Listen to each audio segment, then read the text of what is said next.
සදහම් යාත්‍රා ධර්ම සාකච්ඡාමය වැඩසටහන ආරම්භ කිරීමටයි සූදානම් වෙන්නේ. අද දිනේදී මෙයා සම්බන්ධ වෙලා සිටින සිළුම දෙනාට තෙරුවන් සරණ ප්‍රාර්ථනා කරනවා. අපි මේ තාක් කාලයක් පුරාවට සාකච්ඡාව සඳහා සංයුක්ත නිකාය සලායතන සංයුත්තයට අදාළ සූත්‍ර දේශනා තමයි විග්‍රහ කරගන්නට යෙදුනේ. ඒ වගේම තමයි අද දවසේදීත් අපි සූදානම් වෙනවා නොචේ අස්සාද සූත්‍රය විග්‍රහ කර ගැනීමටත් එහි අන්තර්ගත කරුණු ඊ타ත්ම සැකෙමින් බුදුරජාණන් වහන්සේගේ අර්ථකථනය අනුව එහි වචනවලට දීපු අර්ථකථන මොකක්ද මේ සූත්‍ර දේශනාව තුලින් ඉස්මතු කරන්නට බුදුරජාණන් වහන්සේ උත්සාහ දැරුවේ කියන ඒ කාරණාව පැහැදිලි කරගන්න තමයි අද අපි සූදානම් වෙන්නේ. ඒ සඳහා අප ගැන බොහෝම මහානුකම්පාවෙන් යුක්ත මෙම ස්ථානයට වැඩම කරවදාළ පූජ්‍ය රතුපස් කැටියේ විමුක්ති රතන අපේ හාමුදුරුවන් වහන්සේ උන්වහන්සේව පාදාභිවන්දනයෙන් යුක්තව පිළිගන්නවා. අවසරයි අපේ හාමුදුරනේ. ඒ වගේම තමයි මේ සඳහා දායකත්වයේ දක්වන්නට යෙදෙනවා ඊ타ත්ම උනන්දුවෙන් යුක්තව බුද්ධ ශාසනය ගැන බොහෝ පැහැදීමක් ඇති කරගෙන හිමාලි රන්දෙනිය මහත්මියත් ඒ වගේම තමයි ශ්‍රියානි පනාගොඩ මහත්මියත් තමයි ඒ සඳහැති දායකත්වය දවසේදී දරන්නට යෙදෙන්නේ. එහෙමනම් අපි බැලුවොත් මේ සූත්‍ර දේශනාවට අදාළ කාරණාවන් අපි මේ සූත්‍ර දේශනාවන් පිළිවෙලින් ගත්තයින් පස්සේ සාකච්ඡා කරගෙන ආවා. මේ ඇස කන නාසය දිවකය මන කියන ස්වභාවයත් ඊට අරමුණු වෙන ලෝකයේ විදිහට අපි පෙන්වන මේ අභ්‍යන්තර බාහිර කියන ભેදය රූප ශබ්ද ගන්ධ රස ස්පර්ශ ධම්ම කියන ආකාරයෙන් තමයි අපිට ලෝකයක් මුණ ගැහින්නේ කියන තැනින් අපි කොතරම් සාකච්ඡා කරත් මොන සූත්‍ර දේශනාවට අදාළ වුණත් අපිට සාකච්ඡාව තුළ පේන්න තියෙන දෙයක් තමයි අපි ඇස ගැන කන ගැන නාසය දිවකය මන රූප ශබ්ද ගන්ධ රස ස්පර්ශ කියන මේ ස්වභාවයන් පිළිබඳ තමයි සාකච්ඡාව තුළ ඉස්මතු වෙන්නේ. මොකද අපිට ලෝකයක් ගැන කතා කරන්න පුළුවන් කමක් නැහැ මේන් පරිබාහිරට ගිහිල්ලා.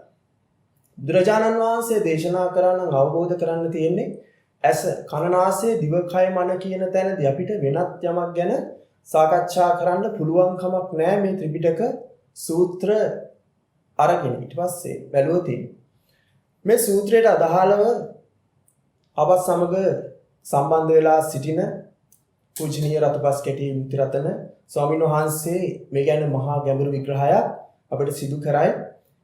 ඒ පැත්තෙන් බැලුවොත් මේ සූත්‍ර දේශනාව තුළ අන්තර්ගත වෙන කරුණු තමයි අපි මේ පෙන්වලා දුන්නේ. ඒ කරුණුත් එක්ක බුදුරජාණන් වහන්සේ මේ සූත්‍රයේදී විග්‍රහ කරනවා නෝ වේදනං භික්ඛවේ චක්කුස්ස අස්සාදෝ අභිවිස්ස නයිදං සත්තා චක්කුස්මින් සාරජ්ජේසු යස්මාචකෝ භික්ඛවේ අත්ති චක්කුස්ස අස්සාදෝ තස්මා සත්තා චක්කුස්මින් සාරජ්ජಂತಿ නෝ වේදනං භික්ඛවේ චක්කුස්ස ආදීනවෝ අභිවිස්ස නයිදං සත්තා චක්කුස්මින් නිබ්බිදෙය්‍යු යස්මාච කෝ භික්ඛවේ අත්ති චක්කුස්ස ආදීනවෝ තස්මා සත්තා චක්කුස්මින් නිබ්බිදಂತಿ නෝ වේදනං භික්ඛවේ චක්කුස්ස නිස්සරණං අභිවිස්ස නයිදං සත්තා චක්කුස්මා නිස්සරයුං තස්මාච කෝ භික්ඛවේ අත්ති චක්කුස්ස නිස්සරණං තස්මා සත්තා චක්කුස්ස නිස්සරಂತಿ. ඒ විදිහට පෙන්වුවේ පස්සේ බුදුරජාණන් වහන්සේ අර්ථකථනය පෙන්නනවා මහණෙනි ඉදින් ඇසෙහි ආස්වාදයක් නොවී නම් මේ සත්‍යෝ ඇසෙහි නොයැලෙන්නාහ. මහණෙනි යම් හේකින් ඇසෙහි ආස්වාදයක් ඇද්ද එහෙයින් සත්‍යෝ ඇසෙහි ඇලෙත්. ඒ වගේම මහණෙනි ඉදින් ඇසෙහි ආදීනවෙක් නොවී නම් සත්‍යෝ ඇසෙහි නොකලකිරෙන්නාහ. මහණෙනි යම් හේකින් ඇසෙහි ආදීනවයක් ඇද්ද එහෙයින් සත්‍යෝ ඇසෙහි කලකිරෙති. මහණෙනි ඉදින් ඇසෙහි නිස්සරණයක් නොවී නම් සත්‍යෝ ඇසින් නොමිදෙන්නා. යම් හේකින් ඇසෙහි නිස්සරණයක් ඇද්ද හින් සත්‍යෝ ඇසෙන් මිදෙති. එහෙනම් අපි කලින් සූත්‍ර දේශනා කරා වගේම මෙහිදීත් පෙන්වනවා ආදීනව පිළිබඳවත් මේ අට ගැනීම විදිහට මේ ආස්වාදය පිළිබඳවත් ඒ ස්වභාවය අවබෝධ කරන මේ නිස්සරණ නිරෝධය පිළිබඳවත් මෙහි අපි කලින් දේශනාවලදී අපි ස්වාමීන් වහන්සේ පැහැදිලි කරා. ඒ වගේම තමයි මේ කාරණාවේදී නොචේ අස්සාද සූත්‍රයට අදාළව ගත්තොත් යම්කිසි ආස්වාදයක් තියෙනවා නම් ඒ තියෙන නිසා තමයි මේ සත්‍ය මේකට ඇලෙන්නේ. ඒ ආදීනවයක් තියෙන නිසා තමයි මෙතනින් ගැලවෙන්න උවමනාවක් ඇති වෙලා තියෙන්නේ. ඒ වගේම තමයි නිස්සරණය කියලා ස්වභාවයක් ගැන කතා කරනවා. අන්නේ නිස්සරණය කියන ස්වභාවය ඇති නිසා තමයි අපිට මෙතනින් ගැලවෙන්න අවස්ථාවක් ලැබිලා තියෙන්නේ කියන තැනකින් මේ සූත්‍ර දේශනාවේදී අපිට නිකන් කරුණු ටිකක් පැහැදිලි වෙනවා මේ වචනාර්ථ විදිහට ගත්තයින් පස්සේ. අවසර අපේ හඳුරන්නේ මේ විග්‍රහයට අදාළව අපි කොහොමද මේ ඇස පිළිබඳ කනනාසය දිවකය මන කියන මේ සලායතනික දෘෂ්ටිය පිළිබඳව ආධ්‍යාත්මික ආයතන කොහොමද අපි මේ ආස්වාදයක් නැත්තම් මේ සත්‍යයේ මේකට ඇලෙන්නේ නැහැ කියන තැනදී බුදුරජාණන් වහන්සේ දේශනා කරන මේ ධම්ම පරයය අපිට විග්‍රහයක් විදිහට වහන්සේ බුද්ධ වචනයට අනුකූලව අපිට පැහැදිලි කරලා දෙන්නමින් ඉල්ලනවා. අවසරයි අපේ. හැමදෙනාටම තිරුවන් සරණ ප්‍රාර්ථනා කරනවා. අපේ නොචේ අස්සාද කියනකොටම අපිට ආස්වාදයක් නැත්තම් කියන එක හැඟවෙනවා. එතකොට අපි කල්පනා කරන්නට උවමනයි ආස්වාදය අපිට ධර්මයේ විග්‍රහ කරන්නේ දුක්ඛ සමුදය විදිහට. ආදීනවේ විස්තර කරන්නේ දුක විදිහට. අපිට නිස්සරණය දුක්ඛ නිරෝධී විදිහටයි විග්‍රහ කරගන්නට පුළුවන්කම තිබෙන්නේ. ආස්වාදය දුක්ඛ සමුදය විදිහට පෙන්වනකොට අපි මතක තියාගන්න ඕනේ එහෙමනම් දුකේ සකස් වීම පැත්තට, හට ගැනීම පැත්තට තමයි ආස්වාදය යන්නේ. කොටින්ම කිව්වොත් ආස්වාදය කියලා අපි මුලින් සූත්‍ර තුල විස්තර කරගත්තේ යම් ප්‍රිය ස්වභාවයක්, මధుර ස්වභාවයක් ඇද්ද මේක තමයි අපි ආස්වාදී විදිහට විග්‍රහ කරගත්තේ. නමුත් මේ ප්‍රිය ස්වභාවයේ, මధుර ස්වභාවයේ කියන අත්දැකීම දුක්ඛ සමුදය විදිහට පෙන්වනකොට අපි මතක තියාගන්න ඕනේ එහෙමනම්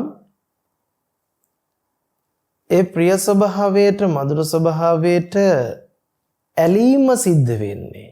ඔන්න ඔතන තියෙනවනේ. ඇසෙහි යම් ආස්වාදයක් නොවේ නම් ලෝක සත්වය ඇසට නොයැලෙන්නාහ. ආස්වාදයක් ඇති හින්දාමයි මොකක් වෙන්නේද? ඇසත් එක්ක ඇලෙන්නේ. එහෙම නැත්නම් ඇසත් එක්ක ගනුදෙනුව සිද්ධ කරන්නේ. මතක තියාගන්න ඕනේ එහෙමනම් ආස්වාදයයිති දුක්ඛ සමුදයට නම් දුක්ඛ සමුදයට හේතුව අවිද්‍යාව නම් අවිද්‍යාවේ නිගමනයක් තමයි ආස්වාදයේ ඇති බවට ගැනීම කියලා කියන්නේ.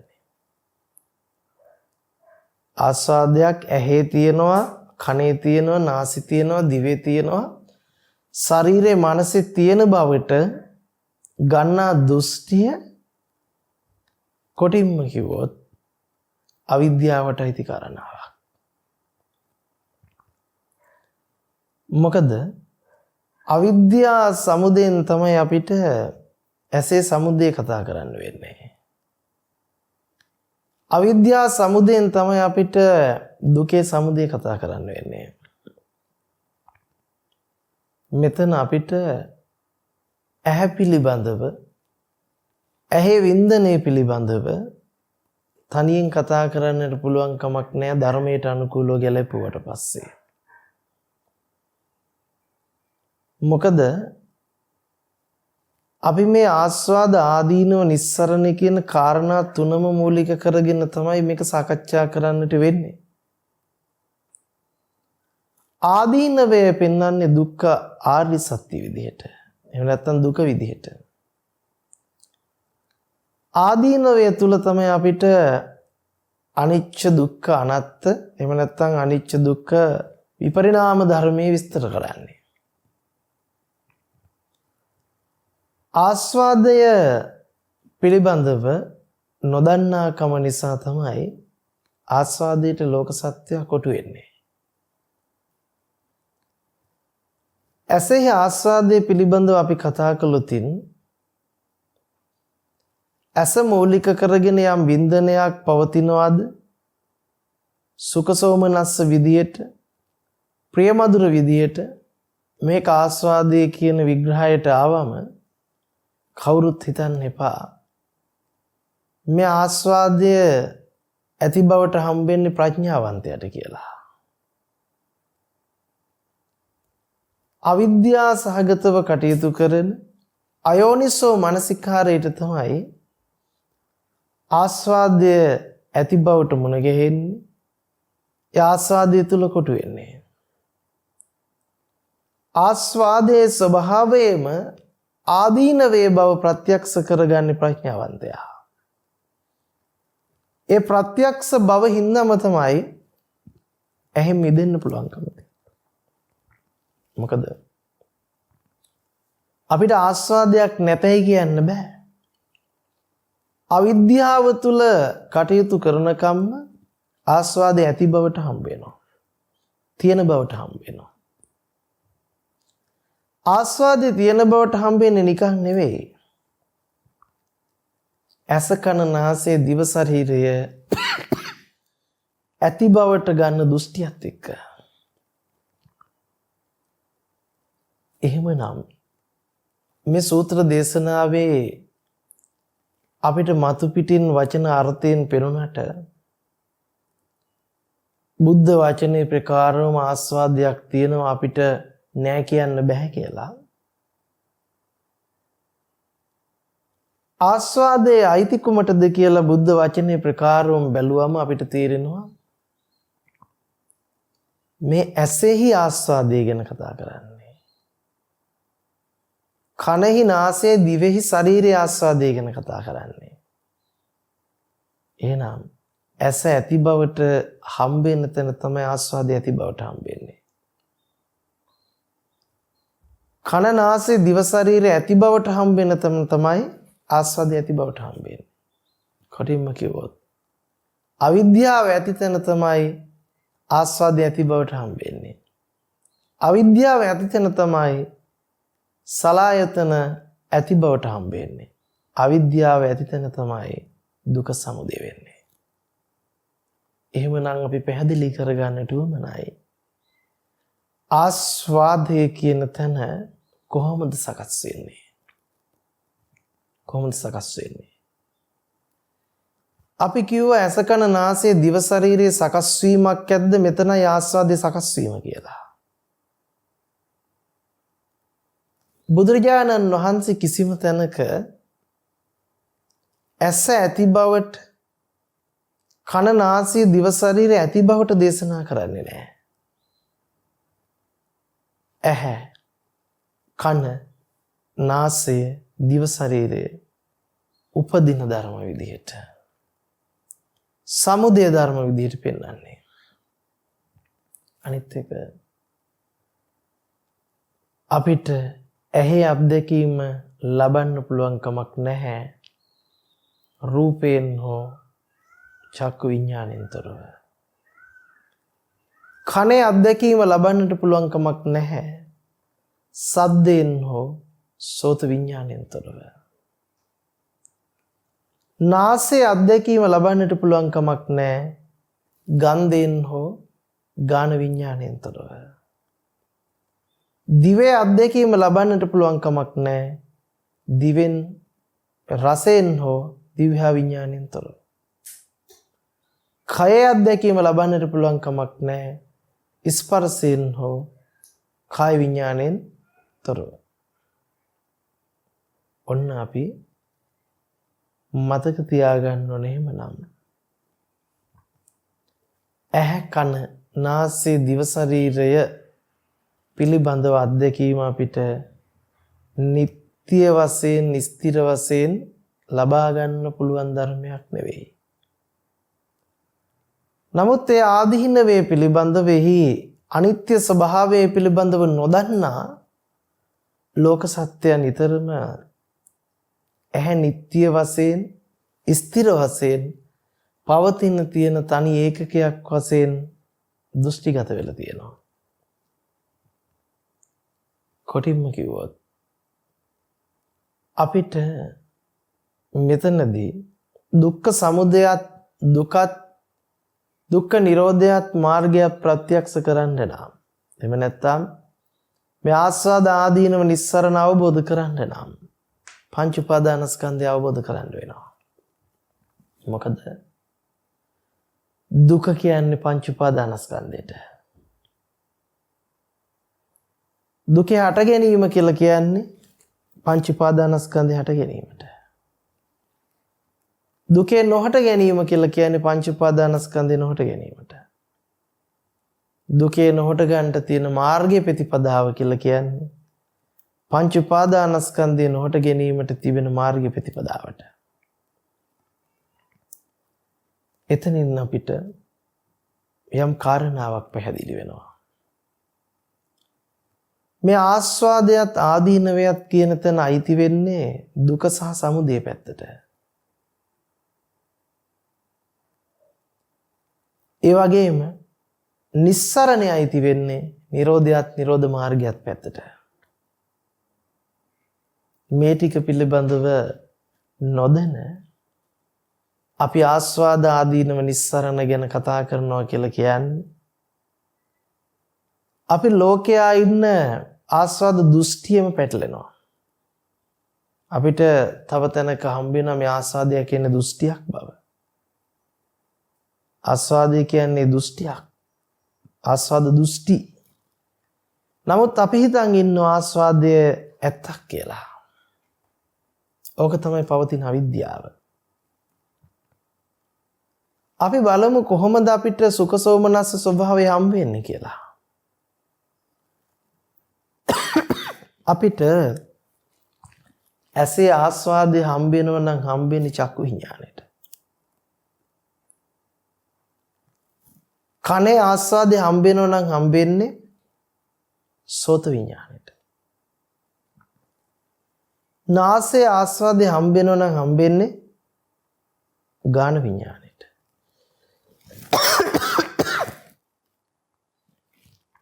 දිවේ ආස්වාදය හම්බ වෙනව නම් හම්බ වෙන්නේ දිව්‍යා විඥාණයට. කයේ ආස්වාදය හම්බ වෙනව නම් හම්බ වෙන්නේ කාය විඥාණයට. මනසේ ආස්වාදය හම්බ වෙනව නම් හම්බ වෙන්නේ මනෝ විඥාණයට. මොකද ඇහි ආස්වාදය ඇහැට හම්බ වෙන විදිහක් නැහැ. කනේ ආස්වාදය කනට හම්බ වෙන්නේ නැහැ. නාසයේ ආස්වාදය නාසයට හම්බ වෙන්නේ නැහැ. දිවේ ආස්වාදය දිවට හම්බ වෙන්නේ නැහැ. කය ආස්වාදය කයට හම්බ වෙන්නේ නැහැ. ඒකට හේතුව ඇහි වින්දනය, ඇහි දැන ගැනීම සිද්ධ කරන්නේ කොහෙන්ද? චක්කු විඥානය. කනේ වින්දනය සිද්ධ කරන්නේ සෝත විඥානය. නාසයේ වින්දනය සිද්ධ කරන්නේ ගහන විඥානය. දිවේ වින්දනය සිද්ධ කරන්නේ දිව්‍යා විඥානය. කයේ වින්දනය සිද්ධ කරන්නේ කාය විඥානය. මනසේ වින්දනය සිද්ධ කරන්නේ මනෝ විඥානය. එතකොට අපිට පැහැදිලි වෙනවා විඥානය තමයි ආස්වාදයේ අත්දැකීම ලබන්නේ. විඥානය තමයි ආස්වාදයේ අත්දැකීම ලබන්නේ. අපිට එහෙමනම් පැහැදිලි වෙන්න ඕන විඥානය උපදින්න විදිහක් නැහැ ඇහෙන් පමණක්. විඥානය උපදින්නට රූපේ සම්බන්ධ වෙන්න ඕන. රූපේ පැනවෙන්න ඕන. රූපේ උපදින්න ඕන. වර්ණ රූප, සද්ද රූප, ගන්ධ රූප, රස රූපයන්ගේ ඉපදීමත් එක්කලා තමයි අපිට ඇහැ කන නාසය දිව ශරීරයේ පහළ වීමත් කතා කරන්න පුළුවන්කම තියෙන්නේ. එහෙනම් ඔන්න අපිට පැහැදිලි වෙනවා මේ ඇහැ කන නාසය දිව ශරීරය කියන්නේ තනිව යෙදෙන ධර්මයක් නෙවෙයි. ඒක එක වශයෙන් වෙන් කරලා පෙන්වන්න පුළුවන් ධර්මයක් නෙවෙයි. විඥානයේ අත්දැකීමත් එක්කලා අපි අත්දකින්න ධර්ම ටිකක්. විඥානයේ ස්වභාවයේ භාග්‍යවතුන් වහන්සේ අපිට දේශනා කරන්නේ මායාවක් විදිහට. විඥානේ මායාවක්. මායූපමයි.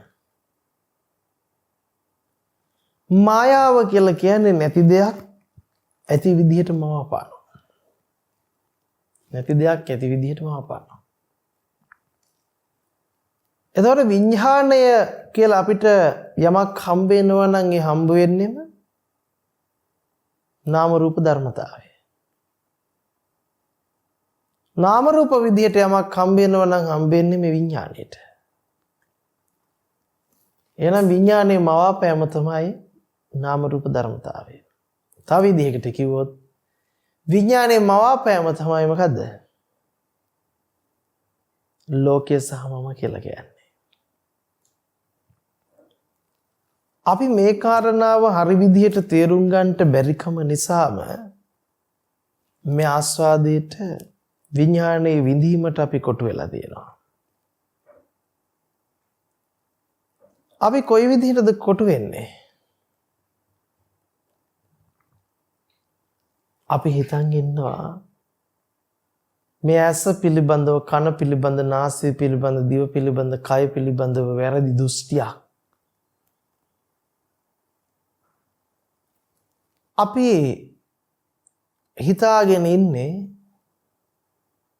ඇස කන නාසය දිව ශරීරය මනසෙන් යුක්ත පුජ්‍යලයක් ලෝකෙ ඉන්නවා කියලා. එයාව අපිට හම්බ වෙනවා මම කියලා. නමුත් හොඳට මතක තියාගන්න. බුද්ධ දේශනාවට අනුකූලව අපි බැලුවොත් කිසිම කලක කොයිම විදියකින්වත් ඇහැ අපිට බාහිරින් පනවන්න බෑ. කන නාසය දිව ශරීරයේ බාහිරකින් පනවන්න බැරි වෙනවා. නමුත් අවිද්‍යාව සහගතව නිගමනයකට බැහැගෙන ඉන්නවා. මොන වගේ නිගමනයකටද? ඇහැ අපිට දකින්න පුළුවන්. කන දකින්න පුළුවන්. නාසය දකින්න පුළුවන්, දිව දකින්න පුළුවන්, ශරීරය දකින්න පුළුවන් කියලා. තර්ක කරන්න පුළුවන්. ඇහැ දකින්න පුළුවන් නේනම්. ඇහැ අන්ධ වෙන එකක්. ශරීරේ රැලි වැටෙන එකක්. ශරීරේ නාකි වෙන එකක්. හම්බෙන්නේ නැත්නම් කොහොමද ඒක හම්බුනේ? කන යම් දවසක ඇහිලා ඇහෙන්නේ නැති වෙන්න පුළුවන්, බීරි වෙන්න පුළුවන්. නාසයට ගඳ දැනෙන්නේ නැති වෙන්න පුළුවන්, නාසයේ පටල විනාශ වුණොත්. දිවේ පටල විනාශ වුණොත් දිවේ දැන ගැනීම අහිමි වෙන්න පුළුවන්. මෙන්න මේ විදිහට අපිට තර්ක කරන්න පුළුවන්කම තිබෙනවා. නමුත් හොඳට මතක තියාගන්න. භාග්‍යවතුන් වහන්සේ අපිට පෙන්වුවේ ආස්වාදයේ ආදීනවයක් නැත්තම් මිදෙන්න බැරි බව. නිස්සරණේ පණවන්න බැරි බව. කොටිම කිව්වොත් ඇසෙහි ආදීනවයක් පවතිනවා. ඔබ ඔය ඇහි පටල ගැන කතා කරන්නේ, ඇහි දිරීම ගැන කතා කරන්නේ, ශරීරයේ දිරීම ගැන කතා කරන්නේ ආදීනවේ අවබෝධ කරගෙන නෙවෙයි. අපි හිතනවා ඇයි නැත්තේ අපි හරි අපූර්වට අවබෝධ කළා. දිරනවා, වෙනසෙනවා, කැඩෙනවා, කුඩු වෙනවා, බිඳෙනවා කියන්නේ ආදීනවේනේ. නැහැ. මේක නෙවෙයි ආදීනවේ කියලා කියන්නේ. ඇසේ ආදීනවේ කියලා කියන්නේ ඇසේ නිට්ටය නොවන ස්වභාවයට. ඇස පිළිබඳව දුක්ඛ ආර්ය සත්‍ය අවබෝධයට, ඇසේ අනාත්මය පිළිබඳ අවබෝධයට, කන නාසය දිව ශරීරය පිළිබඳව අනිත්‍ය දුක්ඛ අනාත්ම අවබෝධයට අපි කියනවා ආදීනවේ කියලා.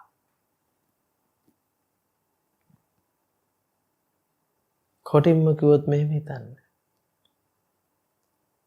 මේ වෙලාවේ ඔබට සිතේ පහළවීම සිද්ධ වුණේ නැත්තම් ඇහි හෝ රූපේ අත්දැකීම ලබන්න බෑ. ඒ විතරක් නෙවෙයි. සලායතනික අත්දැකීමක් හෝ ලෝකයේ අත්දැකීමක් ලබා ගන්න පුළුවන්කම ලැබෙන්නේ නැහැ. අපි කියනවා සිතේ පහළවීමට විඥානේ පහළවීම කියලා. මේ මොහොතේ සිතේ පහළවීම විඥානේ පහළවීම නැති වුණොත් අපිට මොහොතක් පණවන්න බැරි වෙනවා. අත්දැකීම පණව ගන්නට බැරි වෙනවා. එහෙමනම් අපිට මේ වෙලාවේ සකස් වෙච්ච හිත තියෙන තැන පණවන්න පුළුවන්ද? තියෙන තැන පණවන්න බෑ. දකින්න පුළුවන්. දකින්න බෑ. ආපු තැනක් හොයාගන්න පුළුවන්. බෑ. මේ වෙලාවේ සකස් වෙන හිතට වෙන දෙයක් හිතා ගන්න පුළුවන්ද? අපි කියන්නේ නැති වෙනවා කියලා හැදිලා. නමුත් හැදිලා නැති වෙනවා කියලා කිව්වට හැදිච්ච තැන ප්‍රකාශයටපත් කරන්න බැරි නම් නැති වෙලා යන තැන පෙන්වන්න බැරි නම් අපිට එන තැන නිට්ටියව ස්ථිරව කියන්න බෑ. තියෙන තැන නිට්ටියව ස්ථිරව කියන්න බෑ. යන තැන නිට්ටියව ස්ථිරව ප්‍රකාශයටපත් කරන්න බෑ. එහෙමනම් ඒ විඥානයේ අත්දැකීම විදිහට පැනවෙන ඇහැ රූපේ පිළිබඳව කුමක් කිව හැකිද? විඥානය ආපු තැනක් තියෙන තැනක් යන තැනක් නිට්ටියව ප්‍රකාශ කරන්නට බැරි නම් එහි අත්දැකීමක් විදිහට ලබන ඇහැ රූපය ගැන, කන සද්දය ගැන, නාසය ගන්ධය ගැන, දිව රසය ගැන, කය පහස ගැන, මන ධම්ම ගැන පැවැත්මක් කෙසේ කතා කරන්නද? නමුත් ප්‍රශ්නයක් තියෙනවා. විඥානයේ උපමා කළේ මායාවකට නම් මායාව නැති දෙයක් ඇති බවට පෙන්වීම නම් විඥාණයෙන් අපි ලබන ඇහැ රූපේ කවදාකවත් තියෙන බවට පෙන්වුවාට, ඇති බවට පෙන්වුවාට තියෙන තැනක් අපිට කියන්න බෑ. ඇති තැනක් දෙයක් ප්‍රකාශයටපත් කරන්න බැයි. සිතේ දැන ගැනීමෙන් තොර, විඥානයේ පහළවීමෙන් තොරව ඇහැ රූපේ පහළවීමක් කතා කරන්න බෑ. කන ශබ්දේ පහළවීමක් කතා කරන්න බෑ. නාසයේ ගන්ධයේ පහළවීමක් කතා කරන්න බෑ. දිව රසයේ පහළවීමක් කතා කරන්න බෑ. කය පොට්ටබ්බේ පහළවීමක් කතා කරන්න බෑ. කොටින්ම කිව්වොත් එහෙමනම් ඇහැ ඇති බවට පෙන්වාට ඇති තැනක් පනවන්න බෑ. කන ඇති බවට පෙන්වාට ඇති තැනක් පනවන්න බෑ. නාසය ඇති බවට පෙන්වාට ඇති තැනක් පනවන්න බෑ. දිව ඇති බවට පෙන්වාට ඇති තැනක් පනවන්න බෑ. කය ඇති බවට පෙන්වාට ඇති බවක් පනවන්න බෑ. සිතේ පහළවීමත් එක්කයි ඇහි, කනේ, නාසයේ, දිවේ, ශරීරයේ පහළවීම අපිට කතා කරන්නට පුළුවන්කම තිබෙන්නේ. එතකොට අපි මතක තියාගන්න ඕන ඒ සිතේ පහළවීමෙන් තමයි ඇහි වින්දනය, කනේ වින්දනේ, නාසයේ වින්දනේ, දිවේ වින්දනේ, ශරීරයේ වින්දනේ ගැන කතා කරන්න පුළුවන්කම තිබෙන්නේ. එහෙනම් ඇහැ කන නාසය දිව ශරීරය තියෙන තැනක් ප්‍රකාශයටපත් කරන්න බෑ. ආපු තැන ප්‍රකාශයටපත් කරන්න බෑ, යන තැන ප්‍රකාශයටපත් කරන්න බෑ. එහෙනම් ඇහැ නිත්‍ය වශයෙන් ස්ථිර වශයෙන් පැනවිය නොහැකි ධර්මයක්. එවිට ඇහැ මූලික කරගෙන ලබන වින්දනය ගැන කියනුම කිම නේද? වින්දනය ගැන කියනුම කිම. ඒ වින්දනය මොනවා එකක්ද? ඒ වින්දනය අනිත්‍ය වූ ධර්මයක්. ඇස අනිත්‍යයි නම් ඇසේ වින්දනය අනිත්‍යයි. ඔන්න එහෙනම් අපි කල්පනා කරගන්නවා අපිට ඇසත් ඇසේ වින්දනයත් හම්බ වෙන්නේ මොකක් විදියට? පංච උපාදානස්කන්ධය අත්දැකීමක් විදියට. විඥාණයෙන් අත්දකින නාම රූප අත්දැකීමක් විදියට. විඥාණයෙන් අත්දකින නාම රූප අත්දැකීමක් විදියට. රූප වේදනා සංඥා සංකාර පිළිබඳ දැනගන්නේ කොහෙන්ද? විඥාණයෙන්. එහෙනම් විඥානයේ භුක්ති විඳින නාම රූප අත්දැකීමක් විදියට තමයි අපිට ඇහි අත්දැකීම භුක්ති විඳීම, කනේ භුක්ති විඳීම, නාසයේ භුක්ති විඳීම, දිවේ භුක්ති විඳීම, කයේ භුක්ති විඳීම සිද්ධ කරන්න පුළුවන්කම යෙදෙන්නේ. ඔන්න අපිට එහෙමනම් පැහැදිලි. පංච උපාදානස්කන්ධේ සමුදය තුල තමයි අපිට ඇහැ කන නාසය දිව ශරීරය මුණ ගැහෙන්නේ, එහි වින්දනයේ ආස්වාදෙ මුණ ගැහෙන්නේ. එහෙමනම් එවැනි ආස්වාදයක් අපිට ඇති බවට ප්‍රකාශ කරන්න පුළුවන්ද? ඇති බවට ප්‍රකාශ කරන්න බෑ. එහෙනම් ඒ ආදීනවේ මොකද්ද? එය අනිත්‍ය ධර්මයක්. අනිත්‍ය ධර්මයක්. දුක්ඛ ධර්මයක් කිව්වේයි. එය සමුදය විදිහට පෙන්වුවට, සකස් වුණු බවට පෙන්වුවට සකස් වෙච්ච නැති ධර්මයක්. සකස් වෙච්ච නැති ධර්මයක් සකස් වුණු බවට කොපමණ ගත්තත් වැඩක් තියනවද? වැඩක් නැහැ. ඒක අල්ලන්න, නවත්තන්න, පවත්වන්න කිසිසේත් බෑ. බැරි වෙනකොට මොකක් වෙනවද? බැරි වෙනකොට දුකටපත් වෙනවා. පීඩාවක්, වෙහසක්.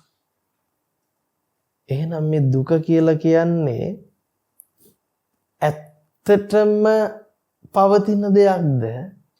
නොපවතින දෙයක් පවතින බවට ගත්තා වූ මෝඩකම නිසා, අඥානවන්තකම නිසා තවත් දෘෂ්ටියකටපත් වීමක්ද? එහෙනම් දෘෂ්ටියකින් දෘෂ්ටියකටපත් වීමක් තමයි දුක කියලා කියන්නේ. එහෙනම් ආස්වාදයේ දෘෂ්ටියක්, ආස්වාදයේ ඇති බවට ගැනීම මොකක්ද? දුකටපත් වීම. එහෙම නැත්නම් ලෝකයා පංච උපාදානස්කන්ධයට කොටු වීම. පංච උපාදානස්කන්ධයේ සමුදය දුක සමුදයයි. නමුත් ඒකට කොටු වෙන්න මොකක් වෙනවද? නිරෝධ මාර්ගය ප්‍රත්‍යක්ෂ වෙන්නේ නැහැ. නුවණින් දකිනවා. මේ රූප වේදනා සංඥා සංකාර විඥාන පහ ඇති බවට පෙන්වන නමුත් ඇති තැනක්, තියෙන තැනක් පැනවිය නොහැකි නිරෝධ ධර්මයක්. සකස් වුණු බවට පෙන්වන නමුත් සකස් වෙච්ච තැනක්, දෙයක්, යමක් වශයෙන් ප්‍රකාශ කළ නොහැකි ධර්මයක්. ඒ නිසා අපි එකට කියනවා නිරෝධ ධර්මයක්. ඔන්න අපි ආදීනවේ විදිහට දකිනවා මෙහි පවතින අනාත්ම ස්වභාවයම නැත්තම් විපරිණාම ධම්මේ. ඔන්න අනිත්‍ය දැක්කා, දුක දැක්කා, අනාත්මය දකිනවා. මෙසේ වේවා මෙසේ නොවේවා කියා. මේ ආස්වාදයේ තියෙනවද මෙසේ වේවා මෙසේ නොවේවා කියලා කැමැත්තෙන් ගන්න? තියෙන ධර්මයක්ද? නෑ, දෘෂ්ටියක්. එහෙනම් මෙසේ වේවා මෙසේ නොවේවා කියා කැමැත්තෙන් ලද හැකි දෙයක් නෙවෙයි මේ ආස්වාදය කියලා කියන්නේ. ඔන්න ඒ අනාත්මය ප්‍රත්‍යක්ෂ වෙනවා. ඇයි? දැන් මේ තියෙන දෙයක් නොවේ නම් ඒකේ හරයක් තියනවද? ඒකේ සාරත් වේලා මොන හරි ගන්න පුළුවන්ද? අනත්ත අසාර කට්ටේන. මෙසේ වේවා මෙසේ නොවේවා කියා කැමැත්තෙන් ලද හැකි දෙයක් නොමැත්තේම කියන ලක්ෂණය අනාත්මය.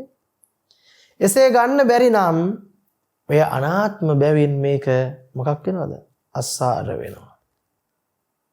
ඒක විපරිණාම ධර්මයක් වෙනවයි. ඇහැ කන නාසය දිව ශරීරයේ කිසිම කලක තියෙන ධර්මයක් නොවන නිසා එහි හොඳ පැත්තට හෝ නරක පැත්තට හෝ කියලා කාටවත් පරිණාමයක් ගැන කතා කරන්න බෑ. පරිණාමයක් ගැන කතා කරන්න බෑ. එයි අපි කියනවනේ වෙනස් වෙන සුළුයි කියලා සම්පූර්ණ වැරදිනේ. වෙනස් වෙනවා කියලා කියන්නේ පරිණාමයටද විපරිණාමයටද? පරිණාමයට. විපරිණාමය කියලා කියන්නේ කිසිසේත්ම වෙනස් වෙන්නේ නැති, වැඩෙන්නේ නැති මොකද්ද? ධර්මයක්. ඒකට අපි කියනවා අඤ්ඤතා භාවයටපත් වෙන ධර්මයක්. ඇයි? අඤ්ඤතා භාවයට කියන්නේ අපි හිතාගෙන ඉන්න එකක් ඒකේ තියෙන්නේ තවත් එකක්. ඒකේ තියෙන්නේ අඤ්ඤතා භාවයක්. හැබැයි අපි මඤ්ඤතාවෙන් ගන්නෙ මොකද්ද? ඔන්න දැන් මඤ්ඤතාවය අඤ්ඤතාවයයි. මඤ්ඤනාවයි අඤ්ඤනාවයි. ඒ කියන්නේ මඤ්ඤතා භාවයයි අඤ්ඤතා භාවයයි. එහෙනම් ඔබ මඤ්ඤනා කරගත්තට කොච්චරවත් වැඩක් වෙන්නේ නැහැ මේක අඤ්ඤතා භාවී ධර්මයක්. මඤ්ඤනාවෙන් ගන්න හැදුවට වැඩක් නැහැ. ඇයි? තියෙන දෙයක් නෙවෙයි මේ ගන්න. අන්පරිදි වෙන එකක් මේ. තියෙන පරිදි නෙවෙයි. ඔබ හිතාගෙන ඉන්න පරිදි නෙවෙයි මේක අන්පරිදිම වෙනවා. හිතාගෙන ඉන්නේ තියෙන බවට නමුත් තියෙන බවට පෙන්වන නමුත් ඒකේ අනිත් පැත්ත මොකද්ද? අඤ්ඤතා භාවයක් මෙතන තියෙන්නේ. තියෙන බවක් නෙවෙයි. මෙතන තියෙන බවට පෙන්වන නමුත් මේ තුල සකස් නොවිච්ච බවක් තියෙනවා. හටගත්ත බවට පෙන්වන නමුත් මෙතන හට නොගත්ත බවක් තියෙනවා. ඔන්න ඔහු ආස්වාදේ ආදීනවය ප්‍රත්‍යක්ෂ කරනවා. ආස්වාදේ ආදීනවය ප්‍රත්‍යක්ෂ කරනකොට ඔහුට නිරෝධ මාර්ගය එළි වෙනවා, නිස්සරණයටපත් වෙනවා. ඇයි? ඔහු දැන් ඇසෙන් මිදෙනවා. කනෙන් මිදෙනවා. කවුද මිදෙන්නේ? දැන් ඇසෙන් මිදෙනවා, කනෙන් මිදෙනවා, නාසයෙන් මිදෙනවා, දිවෙන් මිදෙනවා, ශරීරයෙන් මිදෙනවා කියනකොට ප්‍රශ්නයක් එනවා. කවුද මිදෙන්නේ කියලා? ඇසෙන් මිදුනේ යමෙක්ද? ඇස තිබුණා නම් අනිවාර්යයෙන්ම ඇසෙන් මිදෙන කෙනෙක් ඉන්න ඕන. කන නාසය දිව ශරීරය තිබුණා නම් යම් තැනක මිදෙන කෙනෙක් ඉන්න ඕන. තිබුණු දෙයක් නම් සකස් වෙලාම නැති තැනක මොකද්ද? සකස් විච්ච බවට ගත්ත මුලාව මිදෙනවා මිසක, මුලාව සිඳෙනවා මිසක, දුෂ්ටිය සිඳෙනවා මිසක කෙනෙකු මිදුණා නෙමෙයි. කෙනෙකු ඇති බවට ගත්ත අයට නම් කෙනා මිදුණා කියන දෘෂ්ටියට පත් වෙන්න පුළුවන්. අපිට පැහැදිලිවම තේරෙනවා ලෝකය කියන්නේත්, සත්වයා කියන්නේත්, දුක කියන්නේත්, පංච උපාදානස්කන්ධය කියන්නේත් සමාන අර්ථකථන බව ධර්මය අධ්‍යයනය කරනකොට. එනම් සත්වයා සමානයි ලෝකය, ලෝකය සමානයි දුක, දුක සමානයි පංච උපාදානස්කන්ධය. පංච උපාදානස්කන්ධයේ සකස් වෙන්නේ නැති ස්වභාවය අවබෝධ වෙනකොට දුකේ සකස් නොවීම අවබෝධ වෙනවා. දුකේ සකස් නොවීම අවබෝධ වෙනකොට සත්වයාගේ සකස් නොවීම අවබෝධ වෙනවා. සත්වයාගේ සකස් නොවීම අවබෝධ වෙනකොට ලෝකයේ සකස් නොවීම අවබෝධ වෙනවා. එතකොට ඒ අවබෝධය කාගේද? කාගේවත් නෙවෙයි. ඒක තමයි පෞර. මොකද්ද? ඒක තමයි පෞර. ඒ පෞර පවා මොකද්ද? පංච උපාදානස්කන්ධයේ අත්දැකීමක් බව නුවණින් දැක්කම මොකක් වෙනවද? දැන් ජරා මරණ ඉක්මවනවා. එයා දකිනවා අතීතයේ ඉඳලා ආපු කෙනෙක් ඉන්නවා කියලා පණවන්න බෑ. මේ ස්කන්ධ ධර්මතා ටික වර්තමානයේ නিত্য නොවේ නම් ආපු තැන පණවන්න බැරි නම් යන තැන පණවන්න බැරි නම් එයා අතීතයෙන් මිදෙනවා. අනාගතයෙන් මිදෙනවා. වර්තමානයෙන් මිදෙනවා. කවුද මිදුනේ? මිදෙනවා කියලා ගත්ත නුවණෙමුත් මොකක් වෙනවද? ඒකේ ස්වභාවයත් වර්තමානයේ හෝ අතීතයේ හෝ අනාගතයේ හෝ ඇති බවට හෝ ඇති දේ නැති වෙන බවට ගැනීම නෙවෙයි, ඇති බවට පෙන්වන මොත් සකස් වුණු බවට පෙන්වන මොත් සකස් නොවුණු ධර්මයක් බව වටහා ගන්න. දැන් මිරිඟුවේ වතුර හිස් කරපු මිරිඟුව හොයාගන්න පුළුවන්ද? වතුර නැති මිරිඟුව බෑ. එහෙනම් දුක නැති කෙනා මිරිඟුව ඔබ හිතාගෙන ඉන්න කෙනා වගේ, මිරිඟුව වතුර දුක වගේ. කවුරු හරි කියනවා නම් වතුර නැති කරලා මිරිඟුව තියාගන්න පුළුවන් කියලා, පුළුවන් ද වැඩේ කරන්න? බෑ. තව විදිහකින් කිව්වොත් මිරිඟුව නැති කරලා වතුර තියාගන්න එහෙමත් බෑ. මිරිඟුව මොකක් වෙනවද? මිරිඟුවක් මිසක ඒක යම් තැනක තිබිලත් නැහැ, වතුර තිබිලත් නැහැ. එහෙනම් මිරිඟුව මිරිඟුවෙන් ශුන්‍යතයි. මිරිඟුව ජලයෙන් ශුන්‍යතයි. මිරිඟුවම ශුන්‍යතද නැද්ද? ජලයම ශුන්‍යතයි. ඒ වගේ තමයි ලෝකයෙන් ශුන්‍යත වෙනවා. පුජ්‍යලයාගෙන්ම ශුන්‍යත වෙනවා. දුක දුකෙන්ම ශුන්‍යත වෙනවා. සකස් වුණු සකස් වෙන්නේම දුකක් නේද? නිරෝධ වුණොත් නිරෝධ වෙන්නේම දුකක්. ඒ කියන්නේ මොකද්ද? ඇත්තම ස්වභාවයේ සකස් වුණු බවට පෙන්නන නමුත් මොකක් කළා තියෙන්නේ? සකස් නොවිච්ච ධර්මයක් බව ප්‍රත්‍යක්ෂ කරනකොට සමුදය තුලම නිරෝධය සාක්ෂාත් වෙනවා. මෙන්න මේ විදිහට ඇසෙහි ආස්වාදයේ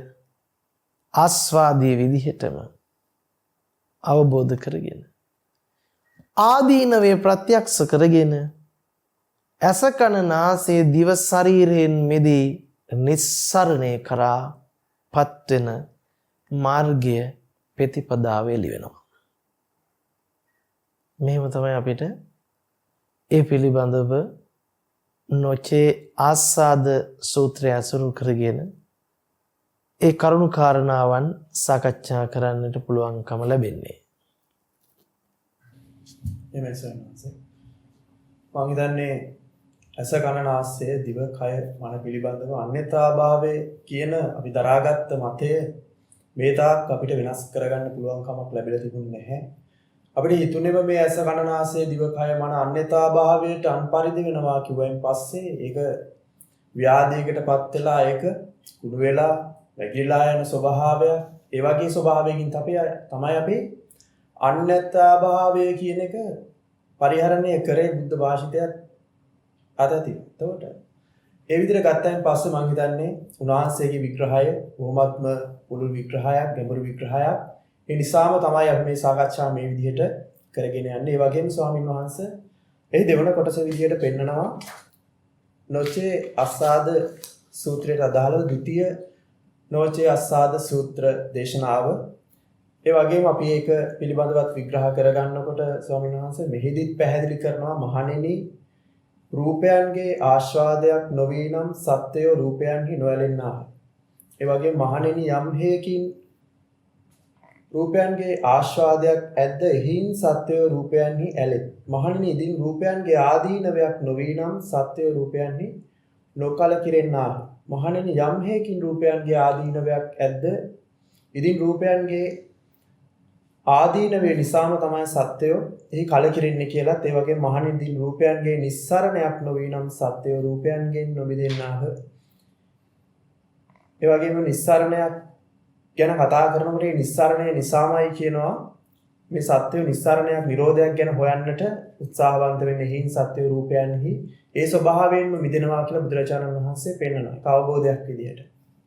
එතකොට ස්වාමීන් වහන්සේ කෙනෙකුට හිතෙන්න පුළුවන් අපි සාකච්ඡාවන් වලදී පවා බොහෝ දෙනෙක් සාකච්ඡා කරනවා වහන්සේට වෙලාව ලැබෙන තියෙන පරිදි අපිට ඒක ගැන පැහැදිලි කිරීමක් කරන්න කියලා ඉල්ලීමක් කරනවා. බොහෝ දෙනෙක් කියනවා මේ රූපය සමුදය වෙනකොට ක්ෂණයක් පාසා මේක වෙනස් වෙන ස්වභාවයක් විදිහට ආපහු අර අනිත්‍ය කියන ස්වභාවය ඒ වගේ තැනකට ගේන්න උත්සාහයක් දරනවා. ඒ වගේම තමයි සමහරවිට මේ ක්ෂණයක් පාසා මේ ක්ෂණ ටික ක්‍රියාත්මක වෙනවා. ඒක තමයි අන්පරිදි ස්වභාවයක් විදිහටත් මේක අනිත්‍ය විදිහට ගලපා ගන්නකොට බොහෝ දෙනෙක් මේ බුද්ධ දේශනාව විදිහට ගලපලා අපිට පෙන්වන්න උත්සාහයක් දරනවා. ඒක සාර්ථක නොවෙනවා කියන තැනදී අපි බුද්ධ දේශනාව ගත්තොත් පළවෙනි බුද්ධ දේශනාව විදිහට ධම්මචක්කපවත්තන සූත්‍රයේදී බුදුරජාණන් වහන්සේ මේ ද්වේතාවයක් පිළිබඳව පෙන්නලා එහි තියෙනා වූ අර්ථකථන දෙකක් පිළිබඳව පෙන්වනවා. මේ ඇත කියන අන්තයට බැහැලවත් මේ මගේ දර්ශනය අවබෝධ කරගන්න බැහැ. සහ නැත කියන අන්තය පරිහරණය තුළ ඒ අන්තය තුළ මගේ ධර්මයට යම්කිසි සාධාරණයක් අවබෝධයක් කරන්න පුළුවන් කමක් නැහැ කියන එක පෙන්වනවා. මේක අන්ත දෙකක්.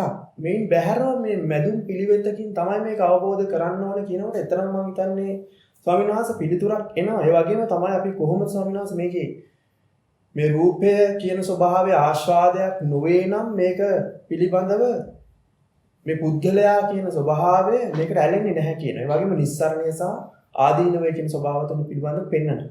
ඒතකොට ස්වාමීන් වහන්සේ මේ වහන්සේ මං කියවර කාරණාවත් එක්ක මේ ගැන විග්‍රහයක් බලාපොරොත්තු වෙනවා. අපි කොහොමද ස්වාමීන් වහන්සේ මේක ක්ෂණයක් පාසා වෙනස් වෙන එකද මේ ආස්වාදය කියලා කියන්නේ? ඔව් අපි දැන් රූප සද්ද ගන්ධ රස ස්පර්ශයන් පිළිබඳව කතා කරන්නට වෙන්නේත් අපි මුලින් කතා කරපු ඇහැ කන නාසය දිව ශරීරය වගේමයි. මොකද අපි එතනදී සඳහන් කළා විඥානයේ අත්දැකීමත් එක්කයි ඇහැ රූපේ සමුදය කතා කරන්නේ. මොකද ඇහැ විඥානයේ විතරක් තනි වේදෙන්නේ නැහැ. විඥානයේ යෙදෙන තැන ඇහැ රූපේ යෙදීම සකස් වීම කතා කරනවා. එහෙනම් එතනත් ලෝක සත්වයා මේ රූප සද්ද ගන්ධ රස ස්පර්ශයන්ගේ යථාර්ථය එහි අනිත්‍ය ස්වභාවය දුක්ඛ ස්වභාවය අනාත්ම ස්වභාවය නොදැන තමයි ආස්වාදයේ තුල හිර වෙන්නේ පුජ්‍යල භාවයකින්. නමුත් ඇහි කනේ නාසයේ දිවේ ශරීරයේ ආදීනවේ විදිහටම රූප සද්ද ගන්ධ රස ස්පර්ශයන්ගේ ආදීනවය දකිනකොට රූපයෙන් සද්දෙන් ගන්ධයෙන් රසෙන් ස්පර්ශයෙමුත් මිදෙනවා. එහි නිරෝධය සාක්ෂාත් වෙනවා. නිස්සරණය කරා යනවා. ඊළඟට විශේෂයෙන් අපිට මෙතන කතා කරනවා නම් කතා කළ යුතු කාරණාව වෙන්නේ ක්ෂණයක් පාසා කියන කතාව. ඔබ හොඳට මතක තියාගන්න. අපිට මේ වෙලාව මේ මොහොත කියන එක පණවන්න පුළුවන්කම තියෙන්නේ මේක තියෙන බවට අරගෙන. කොටින්ම කිව්වොත් රූප වේදනා සංඥා සංකාර විඥානයන් ස්කන්ධ ධර්මතා ටික පංච උපාදානස්කන්ධයේ සකස් වීම ඇති බවට ගන්නවා. ඒ තුල කොයිතරම් නැති බවට ගත්තම මොකක් වෙනවද? නෙළුම් කොළේ දිය රඳන්නේ නැසේම මේ ඇති බව රඳන්න බෑ. ඇයි? ඇති බවක් නොමැති නිසා. මිරිඟුවේ ජලය නොරඳන්නාසේම මොකක් වෙනවද? අපිට ඇති බව දරන්න බෑ. ඒ නිසා අපිට කියන්න වෙනවා ඇති බවට කොයිතරම් දරාගත්තත් බලනකොට නැති බවක්මයි පේන්නේ. ඇති බවට දරා ගන්නවා. දරාගෙන බලනකොටම නැති බව පේනවා. මොකද ලෝකේ ස්වභාවය තමයි යම් අන්තයකට යනකොට අනිත් අන්ති පැන වෙනවා. දැන් අපි මේ පංච උපාදානස්කන්ධය ඇතිවිච්ච බවට ගන්නකොට මොකක් වෙනවද? ඇති දෙයක් නොවේ නැති බවට ගත්තා. නමුත් ඇති බව හොයලා බලන්න යනකොට ඇති බවක් නෑ. ඒ නිසාම කියන ඇති බවට දරාගත් දෘෂ්ටියේ ඉඳලා නැති වුණා. නැති වෙලා ගියා. කොයි වෙලාවෙ ඇති බවට ගත්තත් හම් වෙන්නේ මොකද්ද? ඒ අයිට නැති බව. මිරිඟුවේ වතුර ඇති බවට අරගෙන බලනකොට ඒක නෑ කියලා හම් වෙනවා. නමුත් දැන් වතුර නැති මිරිඟුව තියෙන බවට හම්බෙලා. ඒ වගේ තමයි පංච උපාදානස්කන්ධය හටගෙන නැති වෙන බවට හම්බෙලා. හට ගන්නව නැති වෙනවා. හට ගන්නව නැති වෙනවා. නමුත් ඒ ඇතාන්තයත් නැතාන්තයත් පරිහරණය කිරීම අතීත වර්තමාන අනාගත තුන් කාලාත්‍රයට අසුවීම නොවේ බුදුදහම අකාලික ධර්මයක්. දැන් අපි මොකද්ද කරන්නේ? වර්තමානයේ ඇති බවට ගන්නකොට අනිවාර්යෙන් නැති බව පැනවෙනවා. එතකොට අතීතය පැනවෙනවා. වර්තමානයේ නැතිවීමත් එක්ක අපි අනාගතය පතනවා. තුන් කාලාත්‍රය තුලම කොටු වෙනවා. එහෙනම් අපි මතක තියාගත යුතුයි ඇති බවට පෙන්වන නොමුත් ඇති දෙයක් හෝ ඇති තැනක් පැනවිය නොහැකි නම් මෙන්න මේකයි අනිත්‍යභාවය. එහෙම නැතුව මොහොතක් පාසා ඇති වෙලා නැති වෙන එක නෙවෙයි අනිත්‍යභාවය. මොහොතක් පාසා ඇති වෙලා නැති වෙන එක නෙවෙයි අන්‍යතාභාවය. අන්‍යතාභාවය කියලා කියන්නේ මොකද්ද? මේක මඤ්ඤණාවකින් ලං කරගන්නට හැදුවට ලං කරගන්න බෑ කියන එක. තියෙන බවට මඤ්ඤණා කරගත්තට හිතාගත්තට ඒක එසේ නොවේ. ඒක අම්පරදිමයි. ඒ පරදි කියලා කොයිතරම් සිතාගත්තත් අම්පරදි වන සුළුයි. එහෙමනේ කියන්නේ. අනිතාභාවයටපත් වෙනවා කියලා කියන්නේ අන් ස්වභාවයකටපත් වෙනවනේ. අම්පරදි වන්නේය. එහෙමනේ කියන්නේ. අපි අම්පරිද්දකින් හිතාගත්තේද ඒක ඒ පරිද්දෙන් නෙවෙයි කියන එක. එහෙනම් ඔන්න අපි කල්පනා කරගන්නවා අඤ්ඤතාභාවය කියලා කියන්නේ ඇති වෙමින් නැතිවීම නොවේ. ඇති වෙලා නැති වෙලා තව එකක් හට ගැනීම නොවේ. ඇති වෙන බවට කොපමණ ගත්තත් ඇති නොවිච්ච ධර්මයක්. ඇති වෙන බවට මඤ්ඤණා කළත් ඒක ඇති නොවුණු අන්පරිදි වෙන ධර්මයක්මයි. ඇති වුණු පරිදි වෙන ධර්මයක් නෙවෙයි කියන තැනින් අපි අඤ්ඤතා භාවය අවබෝධ කරගන්න ඕන.